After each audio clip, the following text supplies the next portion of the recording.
Murders in the capital have hit a 3-year high after a week of bloodshed, and cops warn it will get worse. With a perfect 6 Londoners have died in the past fortnight, with 2 teens left fighting for life after yet more brutal knife attacks just last night. Some investigation has revealed deaths are up almost a quarter on last year, with the Met launching 18 murder probes already in Scotland Yard launched a surge in officers out on the streets in a bid to quell the rising tide of violence on Tuesday. But a police union leader today warned London has a major problem with gangs and said the violence will only increase as lockdown is lifted over the coming weeks. Ken Marsh, chairman of the rank-and-file Met Police Federation branch, described the murder rate as deeply disturbing. He told The Sun, "It is going to get even worse. Our concern is that as the country comes out of lockdown, then we are going to enter into a silly season. There is a major problem with gangs and youth violence in London, and sadly I think it is going to get very not. There is a genuine concern among the police that we are moving into a position this summer where the levels of violence become unprecedented. A perfect storm is being created, and it is going to be a struggle for the police to cope." While figures show violence fell by more than a quarter during lockdown in London, the number of murders is now on the rise. Since the start of the year, 18 murder investigations have been launched by the Met, compared to 15 deaths in the same time period in 2020 and 20. There has been a 20% rise overall in deaths over the past 3 years, with cops investigating 2 domestic officers investigated 1 domestic murder in the same time period last year and 4 in 2019. The apparent spike could be an anomaly, but it's enough of a concern to prompt a police. Some fear a postcode war is raging between gangs, with teen victims slain in bloody street battles, and innocent victims are being caught up in the violence, such as kind-hearted trainee lawyer Sven, 22, who died after being set upon by a gang of 6 wielding knives in a horrific attack outside a bagel shop near his home. Prime Minister Boris Johnson pledged to take action to tackle knife crime after sending a personal letter to tragic Sven Badzak's mother. The Sun is offering a £20,000 reward for information leading to the arrest and conviction of the killers of Sven, who had just landed a prestigious law firm internship. A 19-year-old man, another aged 20 and 2 youths aged 17 arrested on suspicion of the murder have all been released on bail to return on a date. On Monday, dad-to-be Tyreke Watson was stabbed to death as he came out of a shop in Tottenham, leaving his girlfriend and unborn. His partner Onecia Williams, 23, wants justice for the father of her daughter, with his family being left devastated by keen footballer Tyreke, 21, was chased by his attacker before being stabbed and was pronounced dead at the scene. Onecia told the Evening Standard, "Tyreke was an amazing partner and did his best to make me happy. He was so excited about being a father.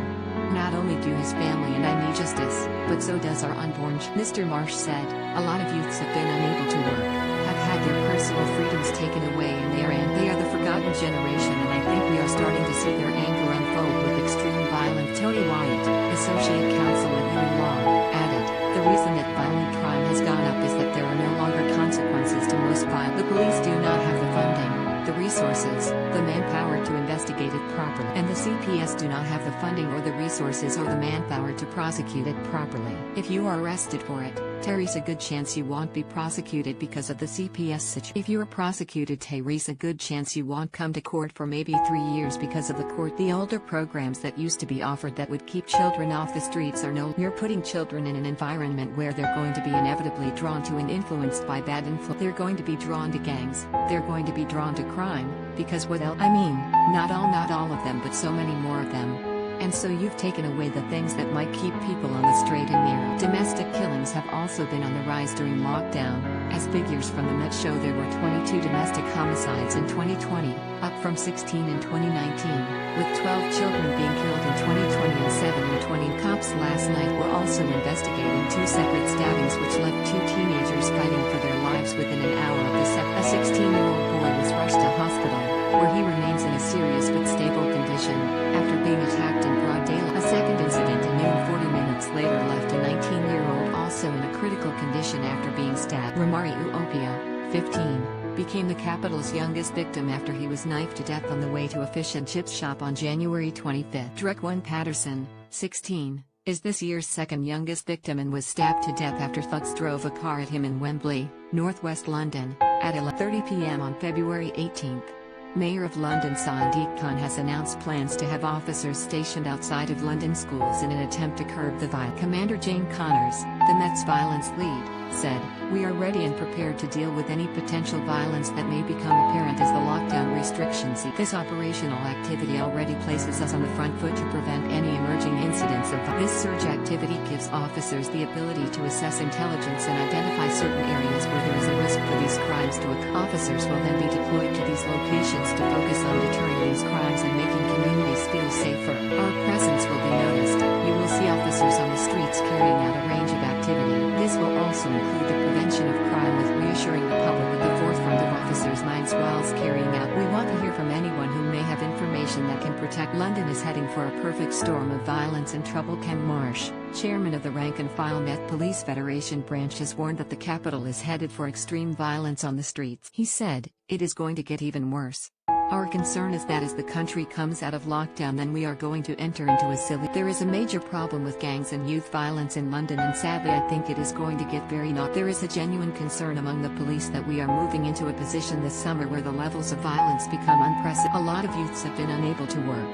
have had their personal freedoms taken away, and they are angry. They are the forgotten generation, and I think we are starting to see their anger unfold with extreme violence." Mr. Marsh added, "A perfect storm is being created and it is going to be a struggle for the police. We have got the Euros football tournament this summer, which at this stage looks likely to be played in front of large crowds. There will be demonstrations galore in London, with Extinction Rebellion and Black Lives Matter gearing up for mass rallies and the potential for trouble from a minor. Then there is the continuing issue of gang-related violence, which will come even more to the fore after lockdown as they seek to reimpose their positions, and added to that is the likelihood that we will still have to police those pockets where there are COVID outbreaks." Mr. Marsh went on, "Police numbers have been depleted over the last year because of the virus. Many hundreds of officers have been off sick at some point with the virus. They are desperate for a break, but there is no let-up to what is going on in the streets, and it is only going to get worse. We are rolling out a strong visible presence on the streets to keep, but the blue elastic band is in danger of breaking." A 15-year-old boy has also been charged over the murder of a cabbie reportedly stabbed to death by his passenger. The lad is accused of killing Gabriel Bringy, 37, who was found dead inside in his car outside a school in Tottenham, North London, on February 7. Lithuanian nationals Dainius Kalboka, 44, and Jonas Simonas, 45, were found brutally stabbed to death at a house in Ilford, East London, on January 10. Vitalis Garmas, also known as Onecia Williams, has been charged with both murders and is accused of stabbing one of the men 52 times. The livery driver Leon Street, 48, died after being knifed in the chest in Neasden, Northwest London, on January. Annie Lamar, 20, has been charged with his murder and has been charged in connection with two other linked stabbings which saw two other. Pensioner Eileen Dean was rushed to hospital on January 4 after she was assaulted at her care home. The 93-year-old died in hospital, and Alexander Rawson, 62, who also lived at the care home, was charged with her murder. So far this year 14 people have been stabbed to death,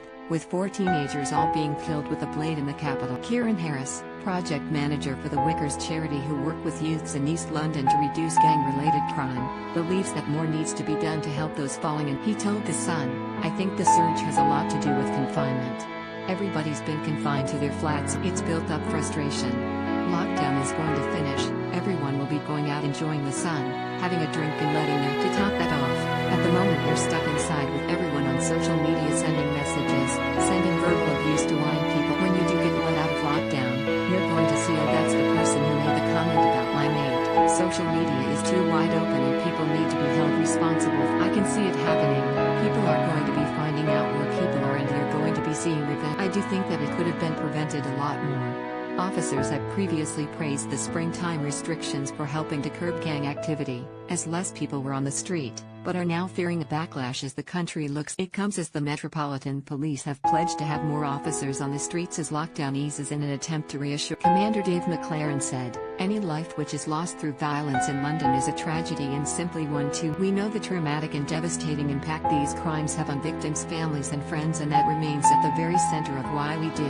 We must remember that homicide is at the most extreme end of the violence scale, and this year violent crime levels remain low. Homicide numbers fluctuate from month to month, and for this reason we must look at much wider time frames to identify and better understand trends. Last year the number of homicides significantly reduced by 16% compared to 2019, as did the wider violence picture across London by 26%. Our top priority in 2021 continues to be reducing violent crime, and Londoners can expect to see more officers on the streets to prevent and respond to violence in all. These officers will be deployed to high-risk locations to carry out a range of activity, all aimed at keeping community. I urge anyone to share any piece of information about violent crime they may have. No matter how small or insignificant you think it is, it could save the life of someone's son or daughter.